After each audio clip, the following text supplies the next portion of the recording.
दोस्तों, जो बात आती है निवेश की, हमारे सामने कई सारे ऑप्शन होते हैं जिसकी वजह से हम हमेशा कंफ्यूजन में होते हैं कि भाई बेस्ट कौन सा फंड हम चुने।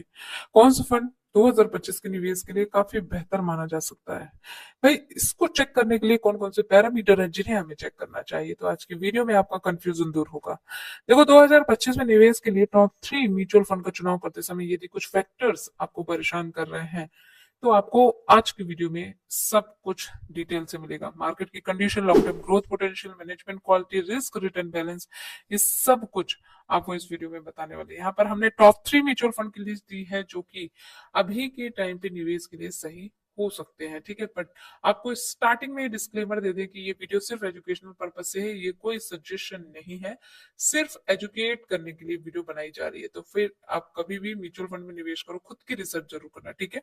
ओके, तो पहले नंबर पे हमने रखा है मोतीलाल ओसवाल का mid cap fund direct growth plan. अब ये कैटेगरी कौन सी है? मिड कैप फंड की है, मतलब ये उन कंपनियों में पैसे निवेश करती है जो मिड कैप कैटेगरी में आती है, ठीक है।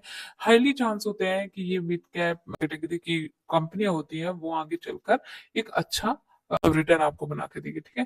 तो यहाँ पे क्यों इन्वेस्ट करना चाहिए? देखो, सबसे पहला तो ये ऐसी कंपनियों को पिक करते हैं जो कि आगे चलकर अच्छा परफॉर्म दे सकती है, ठीक है, जो जिनकी न्यू मजबूत है, ठीक है। तो ये स्टॉक उन्हीं का पिक करते हैं जिसकी स्टेबिलिटी काफी सही होती है, स्ट्रांग होती है ना। तो इस कारण से आपको ये कैटेगरी चुनना चाहिए और इसके साथ साथ आपको ना यूएस मार्केट का एक्सपोजर भी मिल जाता है, ठीक। अब इसका रिटर्न देख लेते हैं। पिछले 5 ईयर का CAGR देखे 21% का ऑलमोस्ट बना के रखा है और एक्सपेंस रेशियो है 0.60% का, जो कि काफी सही है। शार्प रेशियो है 1.1, यानी गुड रिस्क एडजस्ट रिटर्न दे रहा है ये। End fund manager Niket Shah है, ठीक है। तो इनका काफी अच्छा ट्रैक रिकॉर्ड भी है, ठीक। अब देखो, अगर आप मोतीलाल ओसवाल को चुनते हो तो आपको पहले तो अपना विजन सेट करना होगा। देखो, 1-2 साल के लिए, 3 साल के लिए म्यूचुअल फंड नहीं है। देखो, म्यूचुअल फंड हमेशा लॉन्ग टर्म निवेश के लिए सही होता है। तो अगर आप 5-10 साल के लिए सोच रहे हो निवेश करने के लिए तो फिर आप ये सोच सकते हो। और ये उनके लिए भी सही हो सकता है जो मॉडरेट टू हाई रिस्क लेने के लिए क्षमता रखते हो, तो ये उनके लिए भी सही हो सकता है। थोड़ा बहुत रिस्क ले सकते हैं, रिवॉर्ड भी बढ़िया मिल जाता है इसमें, है ना। तो ये बेस्ट फंड हो सकता है मिड कैप कैटेगरी का। ओके, मूव करते हैं next. ICICI prudential multi asset fund direct plan growth. अब ये मल्टी एसेट प्लान का मतलब है कि इसे इसके एसेट एलोकेशन में मल्टी एसेट्स मिलेंगे, ठीक है, जिसमें आपको ना बहुत सारी चीजें देखने को मिलेगी जो कि गिरते हुए मार्केट में भी बैलेंस बनाकर रखते हैं, ठीक है। तो इसमें इन्वेस्ट क्यों करना चाहिए? देखो, ये इक्विटी के साथ साथ डेब्ट और गोल्ड में भी निवेश करते हैं, तो मैं वॉलेटिलिटी में भी ये बेहतर स्टेबिलिटी रखते हैं क्योंकि मल्टी एसेट्स है, ठीक है। एंड अगर ये क्रेसेस होते हैं ना तो भी डाउन साइड प्रोटेक्शन देते रहते हैं। तो एक अपने पोर्टफोलियो में देखो ऐसा फंड होना चाहिए, ठीक है। तो यहाँ पे मल्टी एसेट्स फंड है जो कि काफी सही है। और पिछले 5 साल का पास्ट परफॉर्मेंस देखे तो 13.5% का रिटर्न बनाकर दिया है। इक्विटी में एलोकेशन 65% का है, गोल्ड का एक्सपोजर 10% का है, एक्सपेंस रेशियो 0.60% का है। ओके, हम रिस्क इन्वेस्टर्स के लिए ये सही हो सकता है और डाइवर्सिफिकेशन जो चाहने वाले इन्वेस्टर्स हैं उनके लिए ये सही हो सकता है। क्लियर? ओके, मूव करते हैं अपने लास्ट म्यूचुअल फंड की ओर, that is HDFC flexi cap fund direct plan growth. अभी देखो, मैंने सारे का परफॉर्मेंस डायरेक्ट ग्रोथ का लिया है बिकॉज एक्सपेंस रेशियो इसमें मोस्टली कम देखने को मिलते हैं। अब HDFC का फ्लैक्सी कैप फंड लिया है, विच मीन्स की ये फ्लैक्सी कैप है, मतलब ये कई सारी ये फ्लेक्सिबल तरीके से इन्वेस्ट करते हैं, इनके इन्वेस्टर्स को फ्रीडम होती है, ठीक है। तो यहाँ पे लार्ज कैप, मिड कैप और स्मॉल कैप में फ्लेक्सिबल एलोकेशन देखने को आपको मिलता है। जो इसके फंड मैनेजर है प्रशांत जैन जी, तो वो काफी ज्यादा डिसिप्लिन्ड और अप्रोच है और काफी एक्सपीरियंस भी है, ठीक है। हाई यहाँ पे लॉन्ग हॉरिजेंटल इन्वेस्टिंग आप देख सकते हो। क्लियर?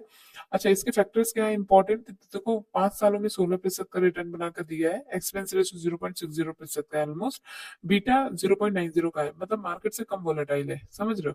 इसके अलावा उन लोगों के लिए सही है जो कि थोड़ा लॉन्ग टर्म के लिए निवेश कर रहे हैं, 7+ से ज्यादा का निवेश होगा। स्टेबल और ग्रोथ कॉम्बिनेशन चाहने वालों के लिए ये सही होता है, ठीक है। थोड़ा सा अपन कंपेरिजन कर लेते हैं। देखो, फंड का नाम था पहला हमारा Motilal Oswal, mid cap fund category का था, 5 साल में 21% का रिटर्न दिया। रिस्क लेवल हाई जरूर था लेकिन यहाँ पे एग्रेसिव ग्रोथ स्ट्रेटजी भी आपको देखने को मिलती। ICICI pro multi asset fund है जिसने 13.5% का रिटर्न दिया, मॉडरेट है, बैलेंस रिस्क विद गोल्ड, ठीक है।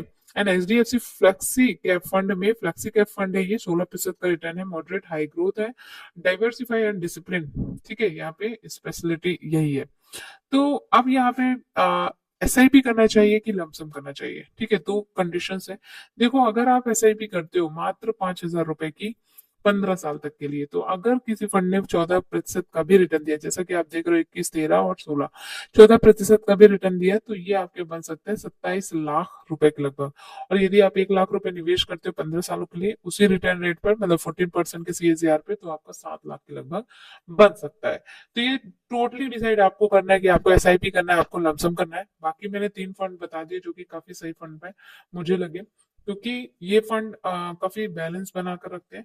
अगर आप चाहें तो इसमें आप एसबीआई के भी फंड को ऐड कर सकते हैं, but it's totally your choice.